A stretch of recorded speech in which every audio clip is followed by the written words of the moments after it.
Good evening and welcome to Light in the Darkness. Wasn't it a beautiful day yesterday?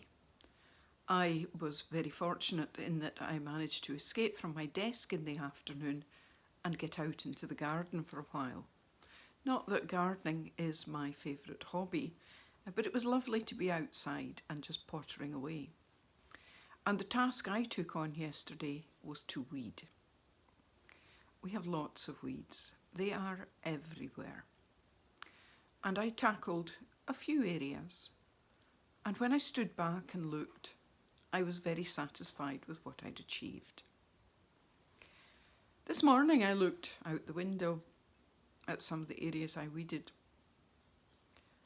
and all I could see were weeds.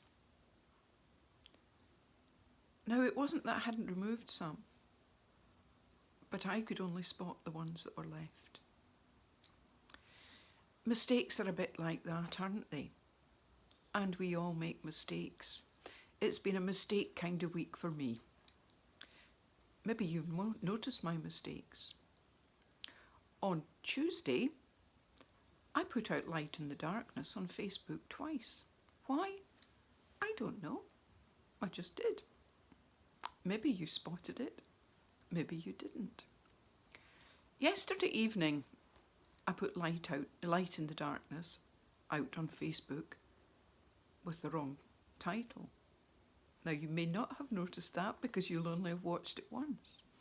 But those who watched it early may have wondered why it had the title it had.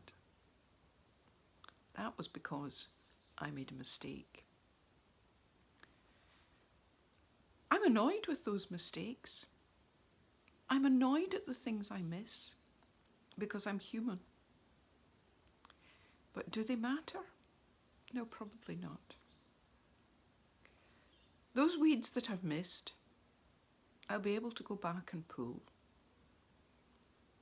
If you didn't notice the mistakes I've made on Facebook the last couple of days, it didn't matter. And even if you did it change light in the darkness? And yet, the temptation is for me to beat myself up about it. I suspect, like me, you can give yourself a hard time for making mistakes. Don't. Most of the time, the mistakes that we make have no impact, only on our well-being. And when they do have an impact on others, then saying sorry and moving on is the best thing, not just for us, but those who they did affect. You're not perfect, any more than I am. The challenge is not to live a life that is without mistake, but to live a life that is gracious and well-meaning and purposeful. Good night and God bless.